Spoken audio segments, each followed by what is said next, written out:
안녕하세요. 이슈이스타 시간입니다. 도널드 트럼프 대통령이 윌리엄 바 연방 법무부 장관을 사실상 해임하고 제프리 로젠 부장관을 장관 권한 대행으로 내세운 진짜 이유. 트럼프 대통령이 그 이유를 암시하는 트위터 메시지를 남겼습니다. 긴급 명령을 위해서는 외국 정부 선거 개입에 대한 보고서가 대선 45일 후인 18일까지 제출돼야 하는데 이런 데드라인이 사실상 지켜질 수 없다는 소식이 전해졌는데요.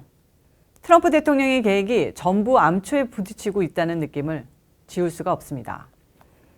이런 가운데 트럼프 대통령은 로젠 부장관이 지난 8월 워싱턴 DC에 위치한 비영리 싱크탱크 국제전략문제연구소 CSIS에서 실시한 미국 선거에서 부정적인 영향을 미치는 외국 정부라는 제목의 연설문을 트위터에 링크를 걸었습니다. 이 연설에서 로젠 부장관은 외국의 테러 공격으로 우리의 인프라가 파괴되는 것만 걱정이 아니라 주로 선전-선동 방식으로 위장해 미국 선거에 영향을 미치려는 외국 정부는 더 큰 위협이 되고 있다. 외국 정부는 미국의 영향력 있는 인물을 타겟으로 압박 전술을 사용하기도 하고 민간인의 전화와 이메일을 해킹하는 등 점점 더 다양한 방식으로 더욱 대범한 짓을 벌이고 있다고 지적했습니다. 로젠 부장관은 역사적으로도 1796년 프랑스가 미국 선거에 노골적으로 개입하고 일부 정치인을 협박했던 사건은 매우 유명하다. 우리는 기민하게 대응하고 외국 정부 간섭을 최소화시키는 쪽으로 정책을 집행했으나 1930년대 나치 독일이 우리 정치권을 상대로 은밀하고 추접스러운 방식으로 우리의 민주적인 선거 제도를 어지럽혔다.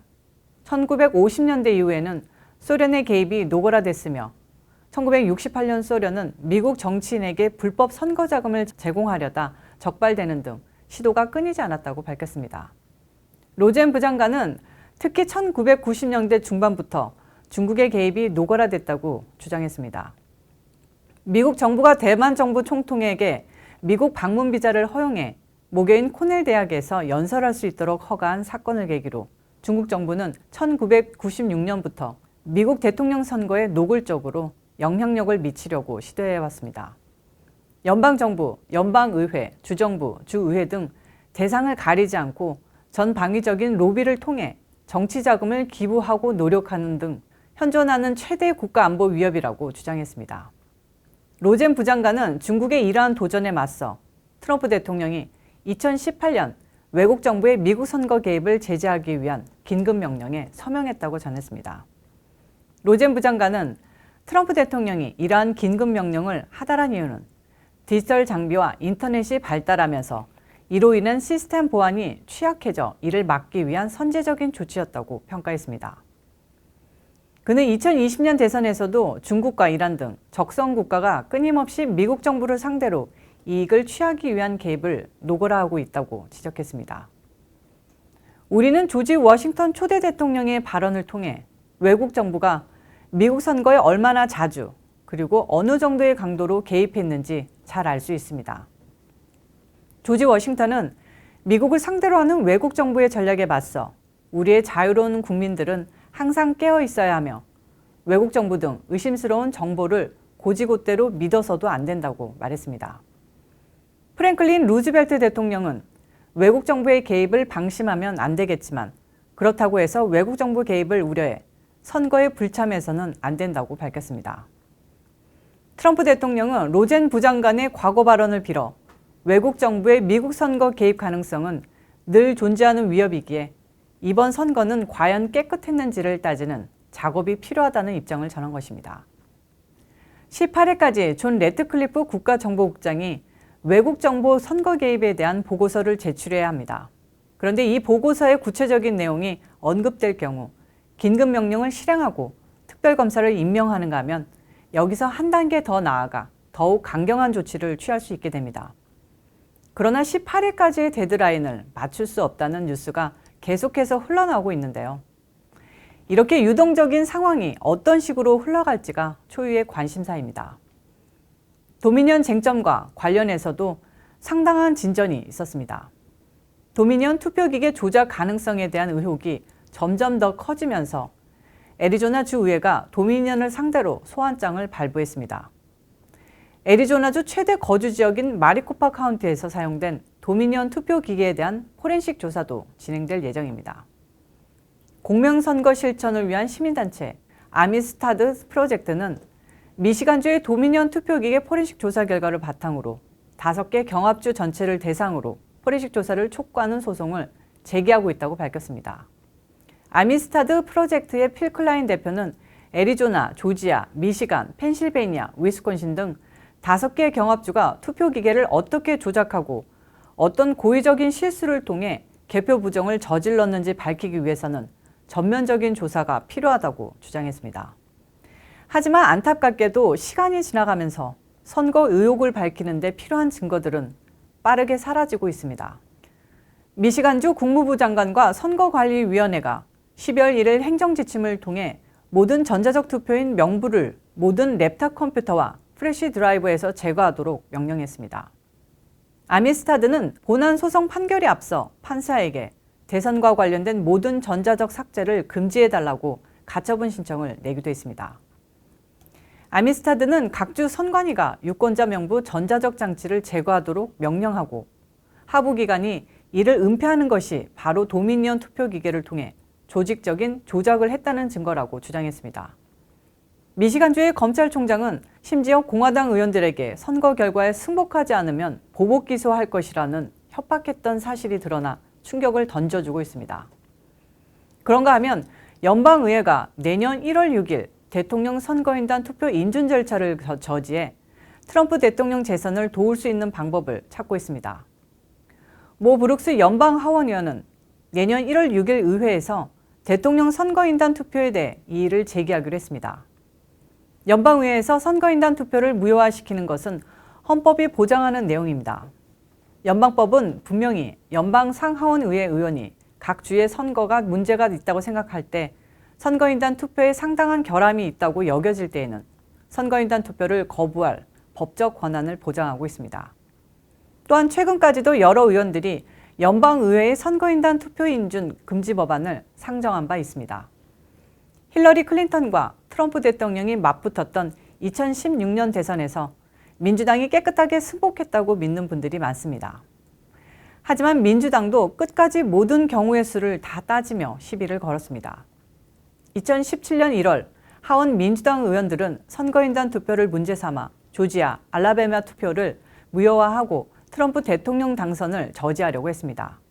2004년 대선 이후 2005년 1월에도 민주당의 바바라 박사 의원이 주도해 오하이오주에서 조지 부시 전 대통령의 선거인단 투표를 무효화시키려고 했습니다.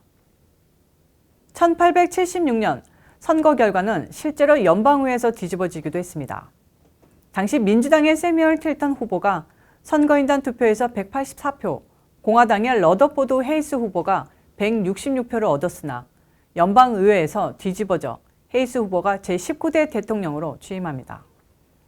애리조나 등 공화당이 다수당인 경합주 의회에서는 선거 결과와는 전혀 다른 공화당 선거인단을 선출해 연방의회에 보고했습니다.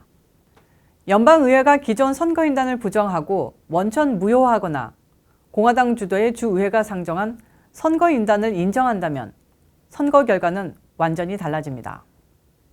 브룩스 의원은 이번 선거가 근본적으로 투표 자격이 있는 유권자의 합법적인 투표만 카운트한다면 트럼프 대통령의 승리를 확신할 수 있기에 이 같은 이의 제기에 동참하게 됐다고 밝혔습니다. 그는 불법적인 표를 카운트해서 불법적인 대통령을 세우는 일은 절대 없을 것이라고 밝혔습니다. 또 브룩스 의원은 정직하고 정확한 선거 시스템이 보장되지 않는다면 공화주의를 채택하고 있는 미국의 근간이 일시에 무너진다. 선거 시스템이 완비되지 않으면 정부를 통제할 수단을 잃게 되고 부정을 저지르고도 책임을 지지 않는 민주당 세력이 집권한다면 우리 건국의 아버지들이 원하는 것이 아니다. 현재 미국이 이런 꼴을 보이기 위해 우리 건국의 아버지들이 목숨 걸고 싸웠던 것이 아니다. 우리는 민주공화국이기에 우리 스스로 우리 문명을 선택할 권리가 있다. 나는 뒷짐진 채 수수방관하는 공화당 당원처럼 행동할 수도 있지만 내년 1월 6일 앞장서서 싸워 이길 것이다. 문제가 된 주에 선거인단 투표를 인정하지 않고 이의를 제기할 것이다. 라고 밝혔습니다. 하지만 여기에는 또 하나의 난관이 있습니다.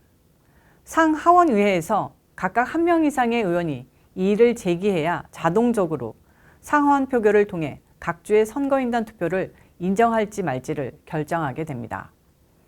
하지만 공화당 상원의원 중에서 이의를 제기하겠다고 나서는 의원이 아직 없습니다. 공화당 상원의회 서열 1위인 미치 매코넬 다수당 대표까지 조 바이든과 카말라 해리스의 당선 확정을 축하한다는 성명을 발표해 공화당 지지 유권자들을 당혹스럽게 만들고 있습니다. 하지만 매코넬 대표의 축하 인사는 12월 14일 대통령 선거인단 투표 결과에 대한 의례적인 축하 메시지에 불과합니다. 그가 선거인단 투표에서 바이든이 이겼다는 사실 자체를 축하했을 뿐입니다. 트럼프 대통령도 매코넬 대표에게 포기하기엔 너무 이르다고 경고했습니다. 트럼프 대통령은 국민들이 분노하고 있으며 공화당은 마침내 싸우는 법을 배워야 한다고 강조했습니다. 뉴욕타임스 등 주류 언론과 민주당은 공화당이 대오를 흔들기 위한 전략을 구사하고 있습니다. 뉴욕타임스는 매코넬 대표와 공화당 지도부가 공화당 소속 의원들을 압박해 1월 6일 인준투표에서 이의 제기를 방해하고 있다고 보도했습니다. 그러나 취재원을 익명 처리해 신빙성에 의문이 제기됩니다. 공화당 진영에서는 아직 시간이 많이 남아 있으며 대부분의 공화당 상원의원들이 바이든 당선을 인정하는 발언을 내놓지 않은 만큼 상하원 모두에서 이의 제기에 의한 인준 거부 투표가 진행될 수 있을 것이라고 낙관하고 있습니다. 일반적인 공화당 의원들의 정서가 온건한 성향의 지도부와는 결이 다르기 때문에 내년 1월 6일 반드시 유의미한 일이 발생할 것이라는 예상입니다. 실제로 공화당 상원에서 위스콘신주의 란 존슨, 플로리다주의 릭 스콧, 켄터키주의 랜드 폴, 미주리주의 조시 하워리 의원 등 다수가 부정선거를 주장하고 있습니다. 이들은 지역구에서 내려가 공청회를 열면 참석한 주민 모두 부정선거를 주장한다고 밝혔습니다. 브룩스 의원은 연방의회에서 우리가 의도하는 바가 관철되기 위해서는 전국적인 지지가 필요하다고 밝혔습니다.